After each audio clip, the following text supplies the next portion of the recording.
INB news కి స్వాగతం. ముందుగా హెడ్లైన్స్.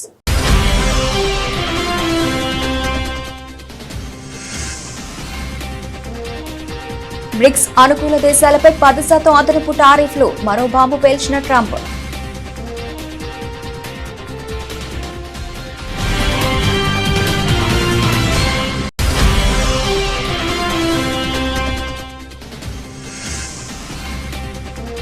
ఉగ్రవాద బాధితులను మద్దతుదారులను ఒకేలా చూడలేం. బ్రిక్స్ వేదికగా పాక్ పై మోదీ ఘాటు వ్యాఖ్యలు.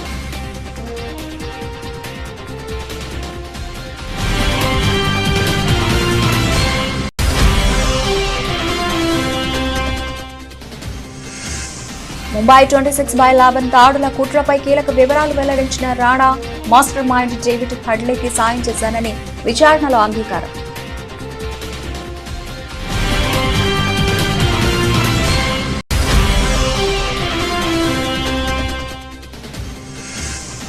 వన మహోత్సవం 2025 కార్యక్రమంలో పాల్గొన్న ముఖ్యమంత్రి రేవంత్ రెడ్డి. ప్రతి ఇంట్లో కనీసం 2 మొక్కలు నాటాలని పిలుపు.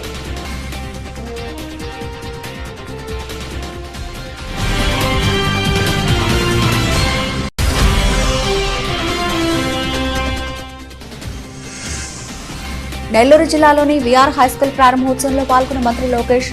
సౌత్ ఇండియాలో ఇన్ని వసతులు ఉన్న స్కూల్ మరొకటి ఉండదేమో అని ప్రశంస.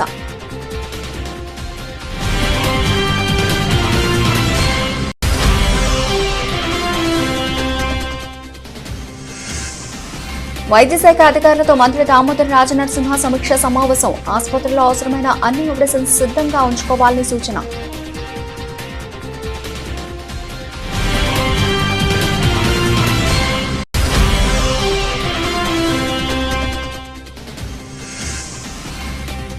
రైతులు ప్రజలను ఇబ్బంది పెడితే వైఎస్ఆర్సీపీ చూస్తూ ఊరుకోదు. మాజీ మంత్రి మేరుగ నాగార్జున హెచ్చరిక.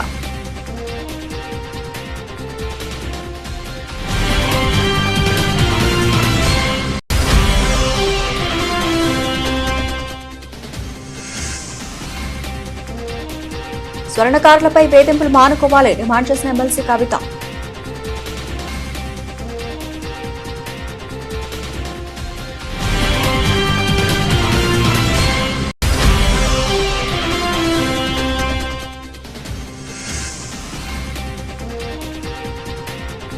రిషబ్ శెట్టి పుట్టినరోజు సందర్భంగా కాంతారా చాప్టర్ 1 కొత్త పోస్టర్ విడుదల. వీరోచితమైన పవర్ఫుల్ లుక్ తో ఆకట్టుకుంటున్న రిషబ్.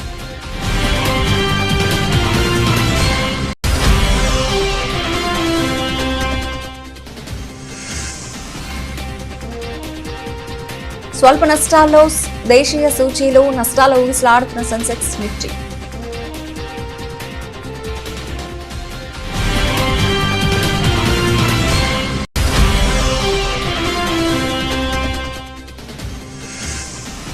ఇంగ్లాండ్పై భారత్ చారిత్రక విజయం. 336 పరుగుల భారీ తేడాతో గెలుపొందిన టీమిండియా.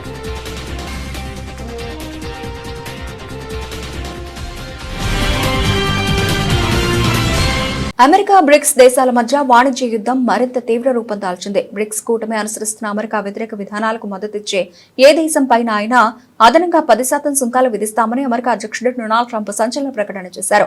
ఈ విధానంలో ఎలాంటి మినహాయింపులు ఉండవని ఆయన స్పష్టం చేశారు. తన social media platform truth social వేదికగా ట్రంప్ ఈ హెచ్చరికలు జారీ చేశారు. బ్రిక్స్ కూటమి అవలంబిస్తున్న అమెరికా వ్యతిరేక విధానాలతో ఏ దేశం ఏకీభవించినా ఆ దేశంపై అదనంగా 10% సుంకం విధిస్తాం. ఈ విషయంలో మీరంతా దృష్టి సారించినందుకు ధన్యవాదాలు అని ఆయన పేర్కొన్నారు. ఈ కొత్త సుంకాల విధానానికి సంబంధించిన అధికారిక లేఖలను వివిధ దేశాలకు పంపనున్నట్లు మరో సందేశంలో తెలిపారు. ప్రస్తుతం బ్రెజిల్లోని రియో డి జెనీరోలో బ్రిక్స్ దేశాల శిఖరాగ్ర సదస్సు జరుగుతోంది. ఈ సదస్సులో అమెరికా ఏకపక్షంగా సుంకాలను పెంచడంపై బ్రిక్స్ దేశాల నేతలు తీవ్ర ఆందోళన వ్యక్తం చేశారు. ఏకపక్షంగా విచక్షణారహితంగా సుంకాలను పెంచడం, ప్రపంచ వాణిజ్య సంస్థ నిబంధనలకు విరుద్ధంగా వ్యవహరించడంపై తీవ్ర ఆందోళన వ్యక్తం చేస్తున్నామని బ్రిక్స్ దేశాలు ఉమ్మడి ప్రకటనలో తెలిపాయి. ఉగ్రవాద బాధితులను, ఉగ్రవాదాన్ని ప్రోత్సహించే వారికి ఒకే తక్కడలో తూయలేమని ప్రధాని నరేంద్ర మోదీ స్పష్టం చేశారు. బ్రెజిల్లో జరుగుతున్న బ్రిక్స్ దేశాల శిఖరాగ్ర సదస్సులో ఆయన మాట్లాడుతూ ఉగ్రవాదానికి మద్దతిస్తున్న పాకిస్తాన్పై తీవ్ర స్థాయిలో విరుచుకుపడ్డారు. ఉగ్రవాదం విషయంలో కొందరు తమ రాజకీయ వ్యక్తిగత ప్రయోజనాల కోసం మౌనంగా ఉండటాన్ని కూడా ఆయన తప్పుపట్టారు. ఇటీవల జమ్మూ కాశ్మీర్లోని పహల్గాంలో పాకిస్తాన్ ప్రేరేపిత ఉగ్రవాదులు జరిపిన దాడిలో 26 మంది పర్యాటకులు ప్రాణాలు కోల్పోయిన సంగతి తెలిసిందే. ఈ దాడి నేపథ్యంలో భారత ఆపరేషన్ సింధూర్ చేపట్టి పీఓకేతో పాటు పాకిస్తాన్లోని ఉగ్రవాద శిబిరాలను, సైనిక స్థావరాలను ధ్వంసం చేసింది. ఈ క్రమంలోనే ప్రధాని మోదీ అంతర్జాతీయ వేదికపై పాకిస్తాన్ వైఖరిని ఎండగట్టారు.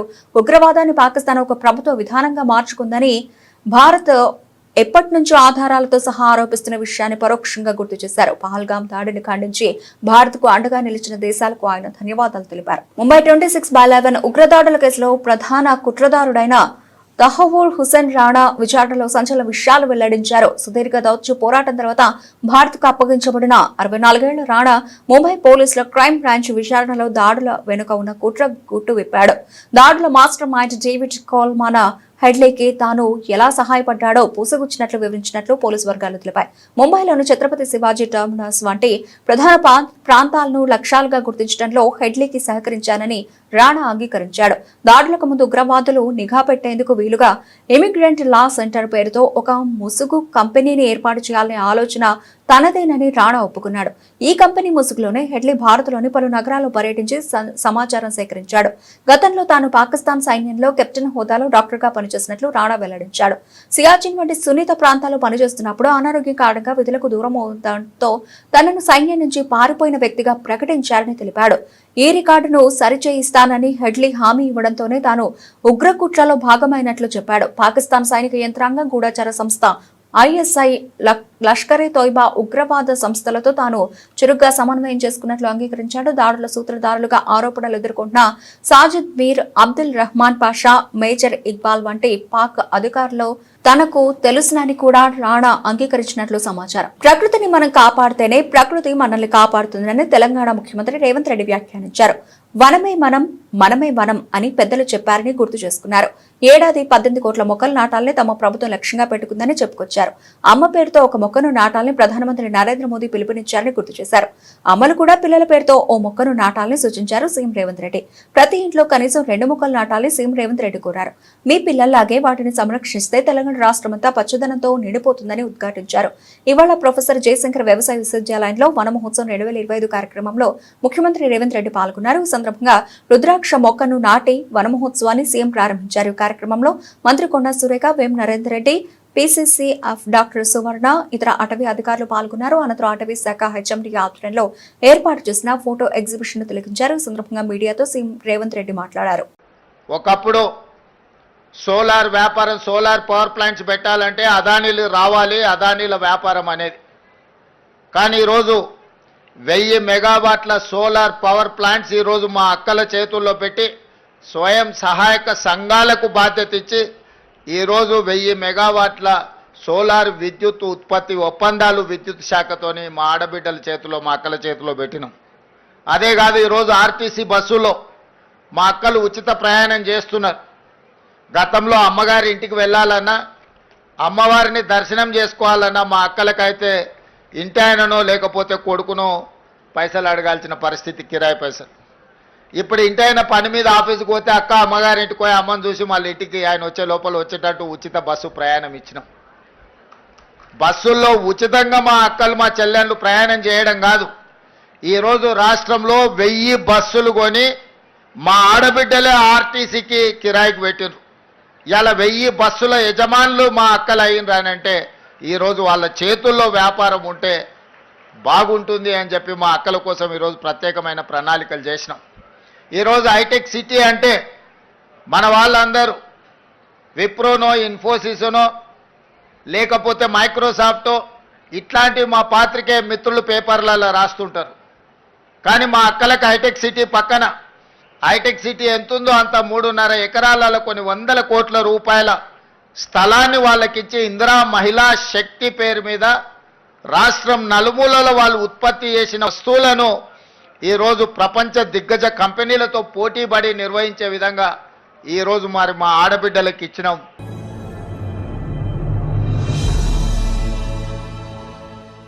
భూమి కంటే ఎక్కువగా మన భారం మోసేది అమ్మ అని, అందుకే తల్లికి వందనం పేరుతో తల్లిని గౌరవిస్తూ ముందుకు వెళుతున్నామని విద్యాశాఖ మంత్రి నారా లోకేష్ అన్నారు.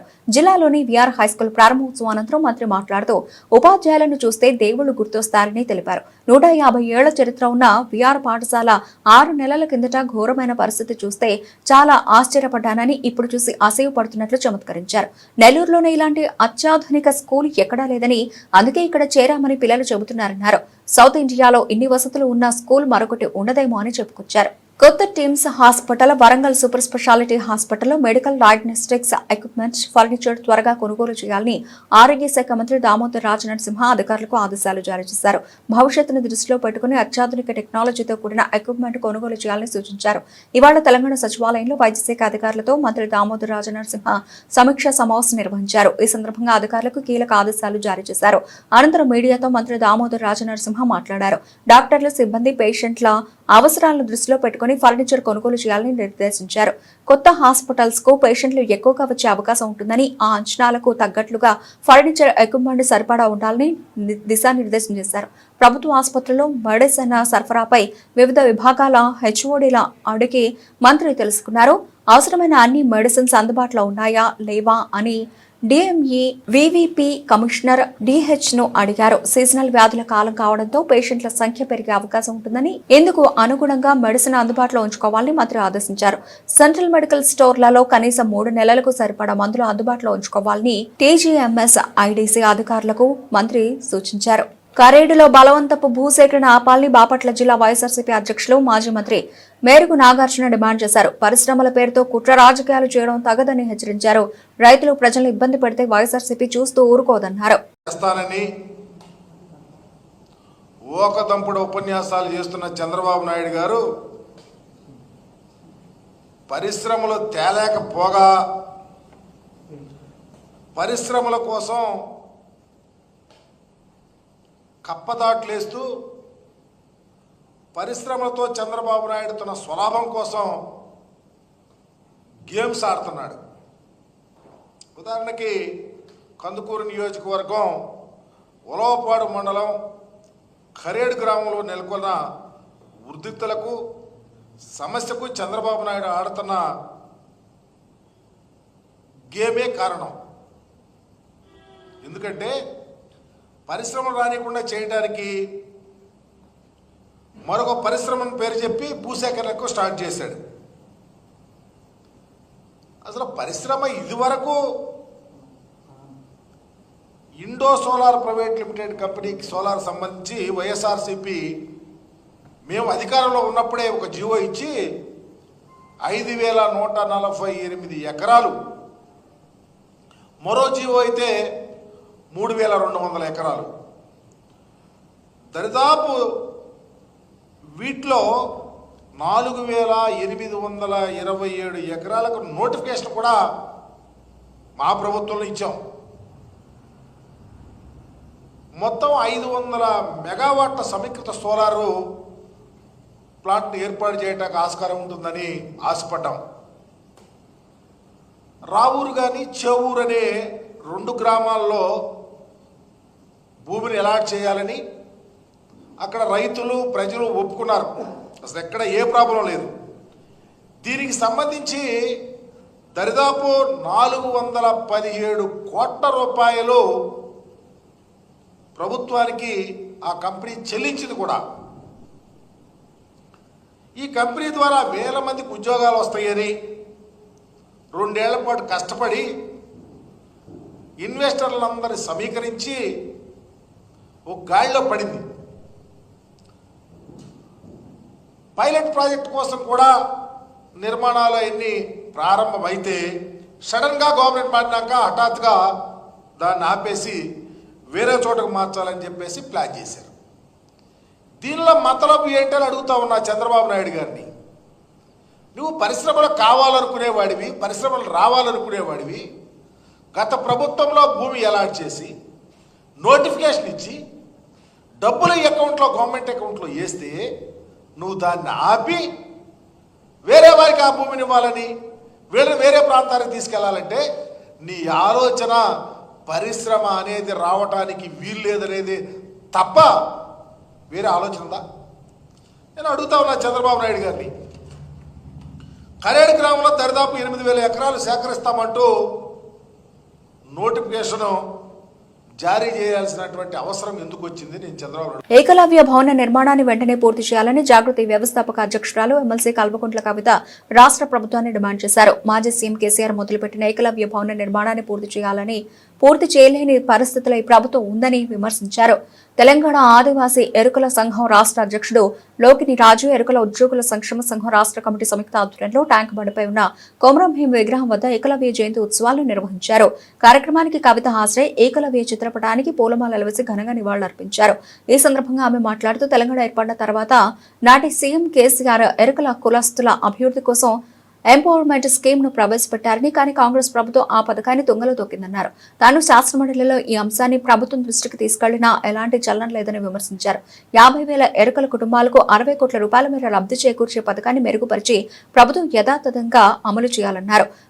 500 కోట్ల రూపాయలతో ఎరుకల కార్పొరేషన్ ఏర్పాటు చేయాలని డిమాండ్ చేశారు. ఫ్యూచర్ లో ఏకలవ్యుడి విగ్రహాన్ని కూడా మరి ఏర్పాటు చేసుకునే ప్రయత్నం కూడా తప్పకుండా మనందరం కూడా చేద్దామని చెప్పి ఈ సందర్భంగా తెలియజేస్తూ, మరి ఇవాళ భారతదేశ చరిత్ర ఎక్కడ చూసినా ఇప్పటి వరకు కూడా బహుజన వర్గాలకు సంబంధించి ఏ విధంగా అణచివేత ఉందనడానికి ఏకలవ్యుని యొక్క జీవితమే ఉదాహరణ.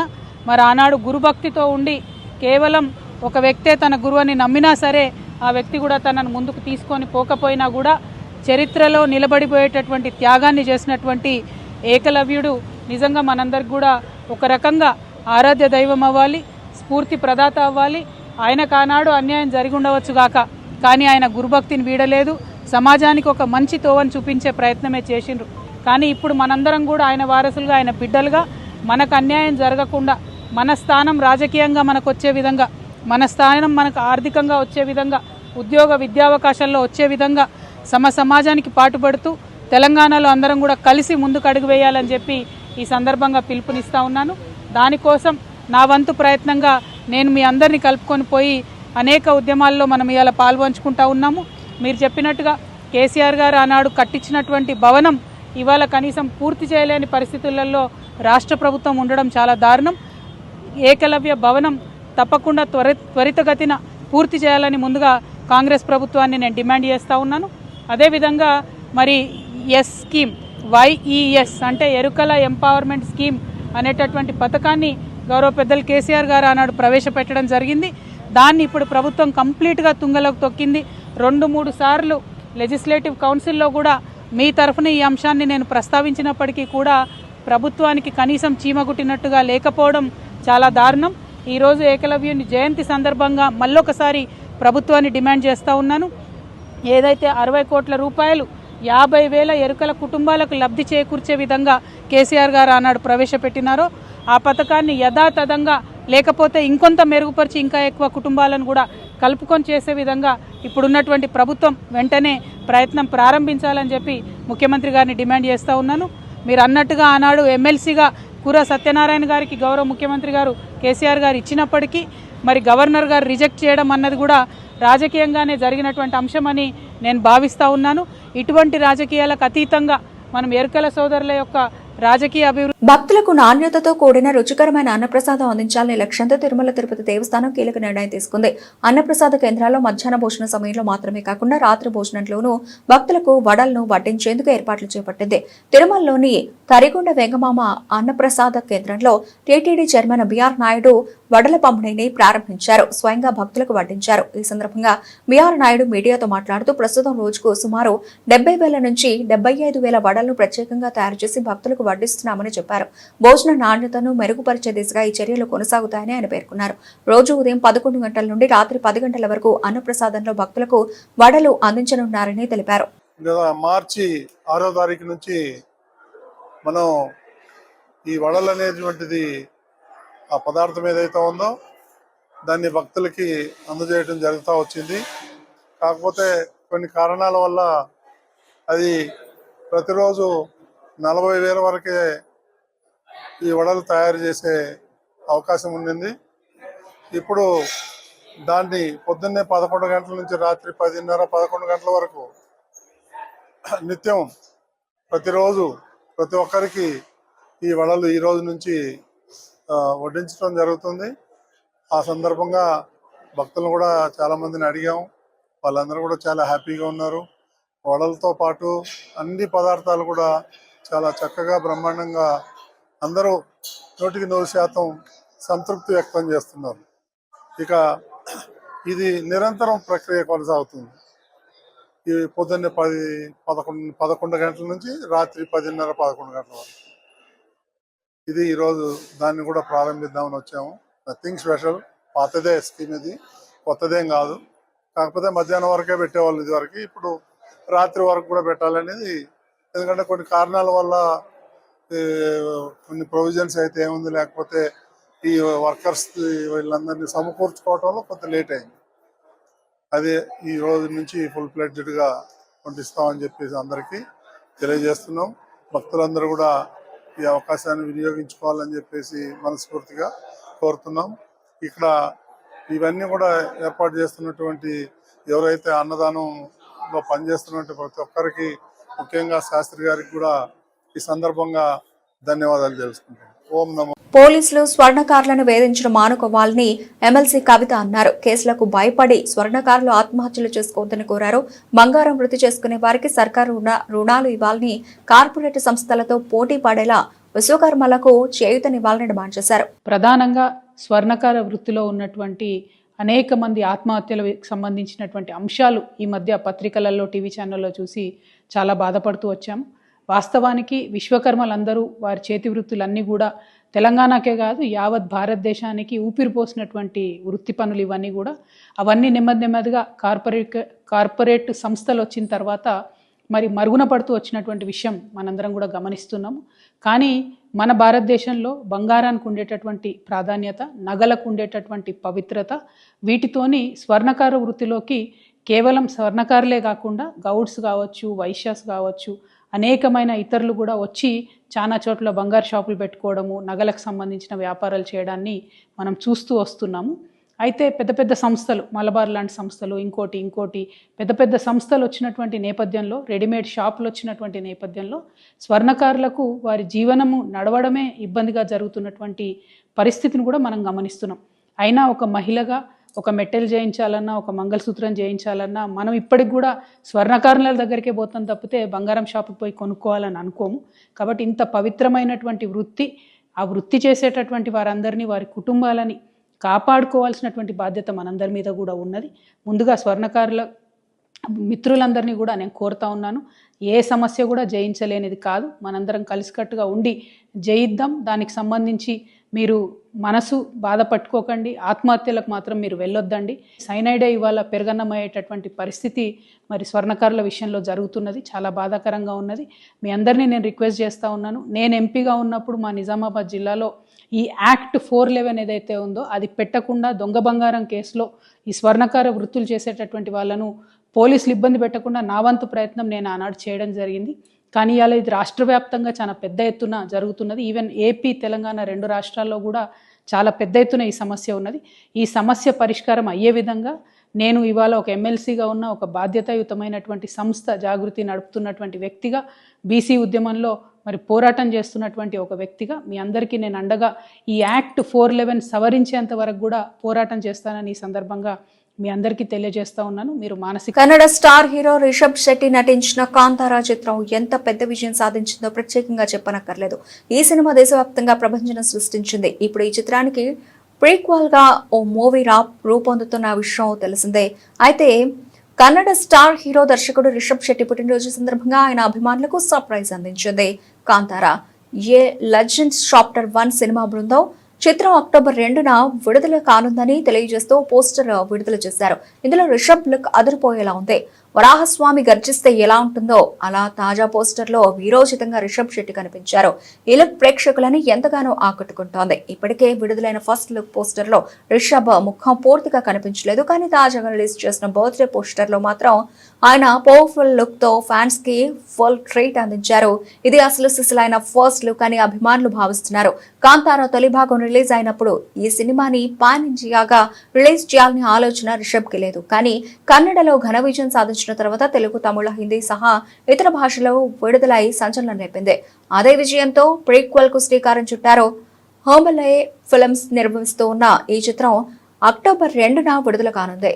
బ్రిక్స్ అమెరికా విధానాలను వ్యతిరేకించే దేశాలన్నింటిపైన 10% సుంకం విధిస్తామని డొనాల్డ్ ట్రంప్ హెచ్చరించడంతో రూపాయి విలువ కాస్త క్షీణించింది. ఆ ప్రభావంతో దేశీయ సూచీలు ఈ వారాన్ని స్వల్ప నష్టాలతో ప్రారంభించాయి. ఆసియా మార్కెట్లు కూడా నష్టాల్లోనే కదులుతున్నాయి. ప్రస్తుతం సెన్సెక్స్, నిఫ్టీ స్వల్ప నష్టాల్లో ఊగిసలాడుతున్నాయి. గత శుక్రవారం ముగింపుతో పోల్చుకుంటే సోమవారం ఉదయం ఫ్లాట్ గా మొదలైన సెన్సెక్స్ ఆ తర్వాత లాభ నష్టాలతో దోబూచులాడుతోంది. ఒక దశలో 200 పాయింట్లకు పైగా కోల్పోయి 83,262 వద్ద కనిష్టానికి తాకింది. అయితే ప్రస్తుతం కాస్త కోలుకుంది. ప్రస్తుతం ఉదయం 10:30 సమయంలో సెన్సెక్స్ 84 పాయింట్ల నష్టంతో 83,348 వద్ద కొనసాగుతోంది. మరోవైపు నిఫ్టీ కూడా సెన్సెక్స్ బాటలోనే సాగుతోంది. ప్రస్తుతానికి 25 పాయింట్ల నష్టంతో 25,435 వద్ద కొనసాగుతోంది. సెన్సెక్స్ లో Godrej consumer, Dabur India, IIFL, పెట్రోనాట్, LNG, Trent షేర్లు లాభాల్లో ఉన్నాయి. Indus towers, Jubilant foods, Bharat electronics, Bharat dynamics, eternal షేర్లు నష్టాల బాటలో కొనసాగుతున్నాయి. నిఫ్టీ మిడ్ క్యాప్ ఇండెక్స్ 3 పాయింట్ల స్వల్ప లాభంలో ఉంది. బ్యాంక్ నిఫ్టీ 123 పాయింట్ల నష్టంతో కొనసాగుతుంది. డాలర్తో పోల్చుకుంటే రూపాయి మారక విలువ 85.70గా ఉంది. పేసర్ ఆకాష్ దీప్ నిప్పులు చెరిగే బంతులతో చెలరేగడంతో ఇంగ్లాండ్తో జరిగిన రెండో టెస్టులో భారత్ చారిత్రక విజయాన్ని నమోదు చేసింది. బర్మింగ్హామ్లోని ఎడ్జ్బాస్టన్ మైదానంలో ఏకంగా 336 పరుగుల భారీ తేడాతో ఇంగ్లాండ్ చిత్తు చేసి 58 ఏళ్ల నిరీక్షణకు ఘనంగా తెరదించింది. ఈ మైదానంలో టెస్టు గెలవలేదన్న అపప్రదను టీమిండియా చెరిపివేసుకుంది. ఎడ్జ్బాస్టన్ మైదానంలో టెస్ట్ క్రికెట్ చరిత్రలో భారత్ కు ఇదే మొట్టమొదటి విజయం కావడం విశేషం. గత 58 ఏళ్లుగా ఈ గడ్డపై గెలుపు కోసం ఎదురుచూస్తున్న నిరీక్షణకు ఈ విజయంతో తెరపడింది. ఈ సిరీస్ లో తొలి టెస్ట్ లో ఓటమి పాలైన భారత్ ఈ గెలుపుతో బలంగా పుంజుకుంది. 608 పరుగుల భారీ లక్ష్య ఛేదనకు దిగిన ఇంగ్లాండ్ భారత బౌలర్ల ధాటికి నిలవలేకపోయింది. ముఖ్యంగా యువ పేసర్ ఆకాష్ దీప్ నిప్పులు చెరిగే బంతులతో ఇంగ్లీష్ బ్యాటింగ్ ఆర్డర్ ను కుప్పకూల్చాడు. రెండో ఇన్నింగ్స్ లో 99 పరుగులు ఇచ్చి 6 వికెట్లు పడగొట్టి జట్టు విజయంలో కీలక పాత్ర పోషించాడు. మొత్తం మీద ఆకాష్ దీప్ ఈ మ్యాచ్ లో 10 వికెట్లు పడగొట్టాడు. ఆకాష్ దీప్ తొలి ఇన్నింగ్స్ లో 4 వికెట్లు తీయడం తెలిసిందే. ఇంగ్లాండ్ జట్టులో వికెట్ కీపర్ జెమిస్ స్మిత్ ఒంటరి పోరాటం చేసినప్పటికీ మిగతా బ్యాటర్లు విఫలమవడంతో ఆ జట్టు 68.1 ఓవర్లలో 271 పరుగులకే ఆల్అౌట్ అయింది. తొలి టెస్ట్ ఓటమి తర్వాత కీలక బౌలర్ బుమ్రా లేకుండానే ఎంతటి చారిత్రక విజయం సాధించడం గిల్ సేన ఆత్మవిశ్వాసాన్ని రెట్టింపు చేసింది. ఇక కెప్టెన్ గా గిల్ కు ఇదే తొలి విజయం కావడం విశేషం. ఇరు జట్ల మధ్య మూడో టెస్ట్ జూలై 10 నుంచి లండన్ లోని ప్రఖ్యాత లార్డ్స్ మైదానంలో జరగనుంది. బులెటిన్ ముగించే ముందు హెడ్లైన్స్ మరోసారి.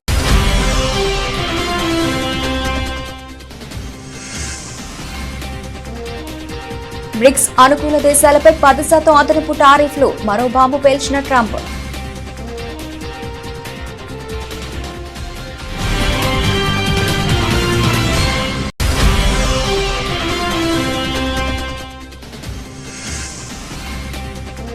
ఉగ్రవాద బాధితులను, మద్దతుదారులను ఒకేలా చూడలేం. బ్రిక్స్ వేదికగా పాక్ పై మోదీ ఘాటు వ్యాఖ్యలు.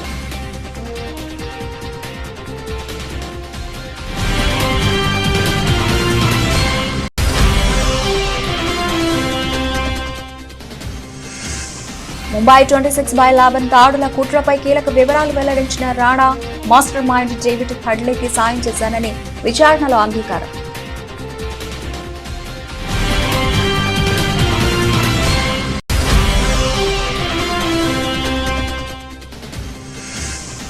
వన మహోత్సవం 2025 కార్యక్రమంలో పాల్గొన్న ముఖ్యమంత్రి రేవంత్ రెడ్డి. ప్రతి ఇంట్లో కనీసం 2 మొక్కలు నాటాలని పిలుపు.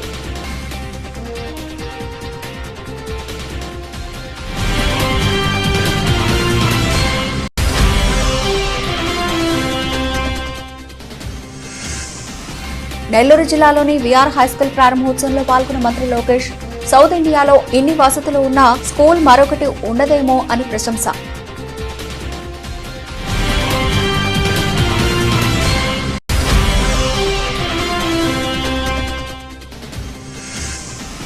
వైద్య శాఖ అధికారులతో మంత్రి దామోదర్ రాజనరసింహ సమీక్ష సమావేశం. ఆసుపత్రుల్లో అవసరమైన అన్ని మెడిసిన్స్ సిద్ధంగా ఉంచుకోవాలని సూచన.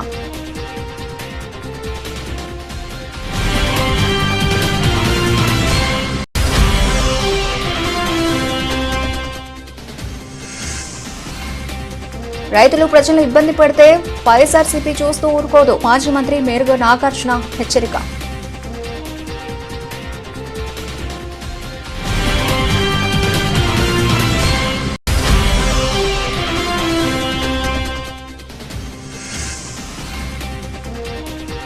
స్వర్ణకారులపై వేధింపులు మానుకోవాలి డిమాండ్ చేసిన ఎమ్మెల్సీ కవిత.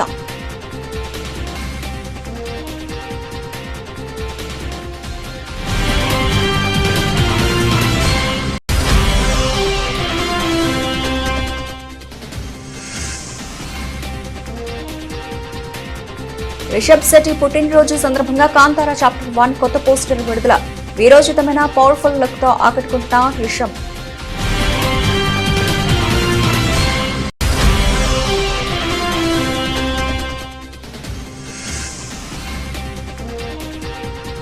స్వల్ప నష్టాల్లో దేశీయ సూచీలు నష్టాల ఊగిసలాడుతున్న సెన్సెక్స్ నిఫ్టీ.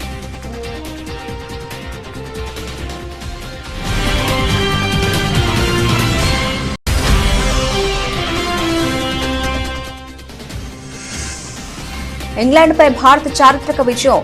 336 పరుగుల భారీ తేడాతో గెలుపొందిన టీమిండియా.